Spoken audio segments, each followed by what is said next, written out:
आमेन। नमस्कार। आजकल ईसाई मिशनरियों द्वारा किया जा रहा धर्म परिवर्तन काफी चर्चा का विषय बना हुआ है।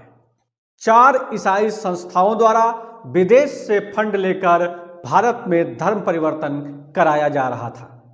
केंद्रीय गृह मंत्रालय ने इन 4 ईसाई संस्थाओं का विदेश से फंड लेने वाला लाइसेंस सस्पेंड कर दिया है। फॉरेन कंट्रीब्यूशन रेगुलेशन एक्ट के तहत लाइसेंस होने पर ही कोई भारतीय संस्था विदेश से आर्थिक मदद ले सकती है। गृह मंत्रालय की कार्यवाही की वजह से ये चारों संस्थाएं अगले 6 महीने तक विदेशी पैसा नहीं ले पाएंगी। उसके बाद उनके दिए स्पष्टीकरण के आधार पर ही या तो उनका लाइसेंस कैंसिल कर दिया जाएगा या फिर उन्हें लाइसेंस वापस मिल जाएगा। आइए जानते हैं ईसाई धर्म के बारे में कब स्थापना हुई, किस किस देश में इस धर्म को मानने वाले लोग हैं और उनकी आर्थिक स्थिति क्या है। दोस्तों, ईसाई परंपरा के अनुसार ईसाईयत की शुरुआत प्रथम सदी ईस्वी में फिलिस्तीन में हुई, जिसके अनुयायी क्रिश्चियन या ईसाई कहलाते हैं। यह धर्म यीशु मसीह के उपदेशों पर आधारित है। ईसाइयों में मुख्यतः 3 संप्रदाय हैं: कैथोलिक, प्रोटेस्टेंट और ऑर्थोडॉक्स, तथा इनका धार्मिक ग्रंथ बाइबिल है। ईसाइयों के धार्मिक स्थल को गिरजाघर या चर्च कहते हैं। 15 ऐसे देश हैं जिनका राज्य ईसाई धर्म है। इन देशों के नाम हैं Argentina, Armenia, Tuvalu, Tonga, England, Greece, Georgia, Costa Rica, Kingdom of Denmark, Iceland, लिंगटेस्टिंग, माल्टा, वेटिकन सिटी और जाम्बिया। इनमें से अधिकांशतर देशों की स्थिति काफी अच्छी नहीं है। भारत से अगर तुलना की जाए तो इनकी स्थिति काफी कमजोर है। इनके अलावा अन्य और भी बहुत से देश हैं जिन देशों में ईसाइयों की संख्या 55 से 90% है, लेकिन इन देशों ने अपना कोई राज्य धर्म नहीं घोषित किया है।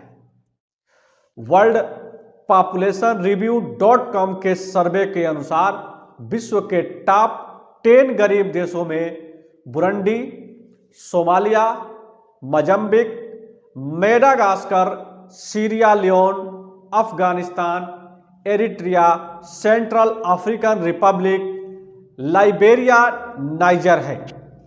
इनमें से 5 ऐसे देश हैं जहां 75% से ज्यादा ईसाई धर्म को मानने वाले लोग हैं। तमाम ईसाई मिशनरियां हैं जो भारत सहित दूसरे देशों में गरीब लोगों के बीच भूत प्रेत, आत्मा आदि का भ्रम फैलाकर थोड़ा बहुत पैसे इत्यादि का लालच देकर धर्म परिवर्तन करने का प्रयास करती रहती है और कभी कभी तो सफल भी हो जाते हैं और हजारों की संख्या में लोगों को परिवर्तित करते हैं। पर जैसे ही लोगों को इनके झूठे चमत्कार का पता चलता है तो लोग पुनः अपने पुराने धर्म में वापसी कर लेते हैं। आप गूगल पर सर्च करेंगे तो ऐसी बहुत सी घटनाएं आपको मिल जाएंगी। ये ईसाई मिशनरियां अपने धर्म को मानने वालों की आर्थिक स्थिति सुधारने के लिए कोई प्रयास नहीं करती। अगर प्रयास करते तो सर्वाधिक गरीब देशों में नहीं आते।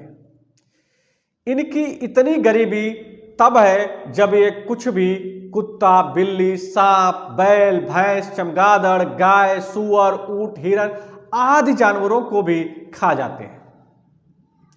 धर्म परिवर्तन कराते समय फेमस लोगों का उदाहरण देते हैं कि उन्होंने ईसाई धर्म स्वीकार किया है, उनको फायदा हुआ है, आपको भी फायदा होगा, तो लोग आकर्षित होते हैं।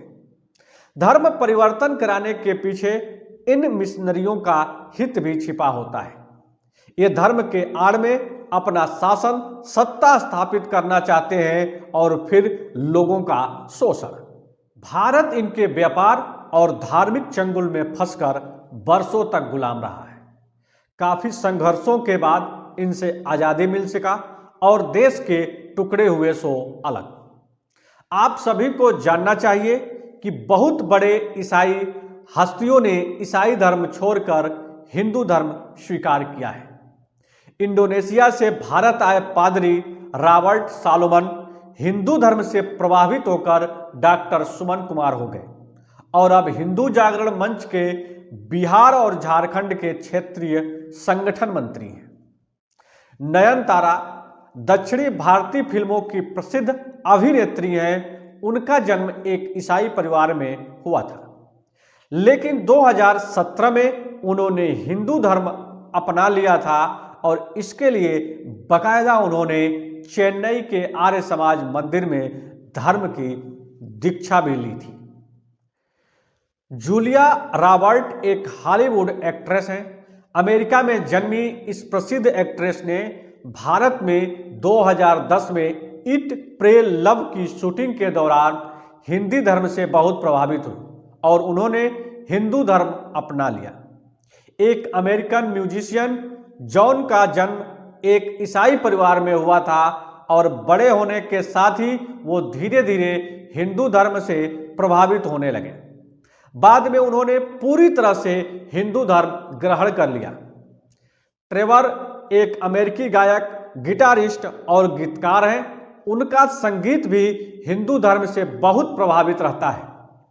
उनके गीतों में संस्कृत के मंत्र भी होते हैं। 2013 में जब वो भारत आए तो हिंदू धर्म से बहुत प्रभावित हुए। इसी के बाद उन्होंने हिंदू धर्म स्वीकार कर लिया और भारत में एक साधु का जीवन बिताया। लॉरेंस कृष्णा पार्कर अमेरिका के प्रसिद्ध रैप गायकों में से एक हैं। उनके नाम से ही पता चलता है कि वो हिंदू भगवान कृष्ण से प्रभावित हैं। उन्होंने अपनी किताब the gospel of hip hop में भी अपने धार्मिक विश्वासों की चर्चा की है। जेरी गार्सिया अपने ग्रेटफुल डेड नाम के बैंड के चलते फेमस हुए थे। वो एक अमेरिकन म्यूजिशियन थे और 30 साल तक बैंड से गिटारिस्ट के तौर पर जुड़े रहे। बचपन से ही हिंदू धर्म की ओर उनका रुझान रहा और आजीवन उन्होंने धर्म का पालन किया। 1995 में उनकी मौत के बाद उनकी अस्थियां भारत के ऋषिकेश में गंगा नदी में प्रवाहित की गई। एलिजाबेथ गिलबर्ट 2006 में भारत आए और अपने संस्मरण ईट प्रे लव के चलते चर्चित हुई। वे एक लेखिका हैं। उनकी यह किताब 199 हफ्तों तक न्यूयॉर्क टाइम्स अखबार की बेस्ट सेलर की लिस्ट में रही थी। एलिजाबेथ अपनी इस सबसे प्रसिद्ध किताब को लिखने की प्रेरणा लेने के लिए भारत आई थी और इसी वक्त उन्होंने हिंदू धर्म स्वीकार कर लिया। संगीत को दिलो-जाँ से चाहने वालों ने जॉर्ज हैरिसन का नाम जरूर सुना होगा। 1960 में हैरिसन ने ईसाई धर्म छोड़कर हिंदू धर्म अपना लिया था। उन्होंने अपने बैंड के बीच में भी हिंदू धर्म का प्रचार किया था। 2001 में उनकी मौत हो गई थी, जिसके बाद उनकी अस्थियों को गंगा और यमुना के पवित्र जल में प्रवाहित किया गया था। रसेल ब्रांड अंग्रेजी जगत में अपनी कॉमेडी को लेकर के फेमस है। वो एक जाने माने टीवी प्रोड्यूसर, लेखक और स्क्रीन राइटर भी हैं। लोग उन्हें उनकी प्रसिद्ध फिल्म फॉरगेटिंग सारा मार्शल के लिए भी याद करते हैं। रसेल ब्रांड हिंदू धर्म के बारे में व्याख्यान भी देते हैं और ध्यान के पक्के समर्थक हैं। उनके हिंदू धर्म के प्रति आकर्षण को आप इससे समझ सकते हैं कि उन्होंने 2010 में जब केटी पेरी से शादी की तो इसके लिए वो राजस्थान आए और हिंदू परंपरा से उनकी शादी हुई। इनके अलावा जे मोसिस, पाकिस्तानी मूल के अनवर शेख, बंगाल के प्रसिद्ध वैष्णव संत हरिदास का जन्म भी एक मुस्लिम काजी परिवार में हुआ था। उन्होंने चैतन्य महाप्रभु से वैष्णव धर्म की दीक्षा ली थी और धर्मद्रोह के आरोप में शहर काजी द्वारा दी गई कोड़े खाने की सजा खाने के बाद भी अपनी धर्म निष्ठा से विचलित नहीं हुए थे। नाथ संप्रदाय के प्रसिद्ध महंत गुलाब नाथ, जिनका असली नाम गुल मोहम्मद था, ऐसे बहुत से हस्तियों ने हिंदू धर्म स्वीकार किया। तो दोस्तों, आज का अध्याय यही समाप्त होता है। आप खुद निर्णय कीजिए और अपने को सुरक्षित रखिए। मिलते हैं अगली वीडियो में, तब तक के लिए नमस्कार, जय हिंद, वंदे मातरम।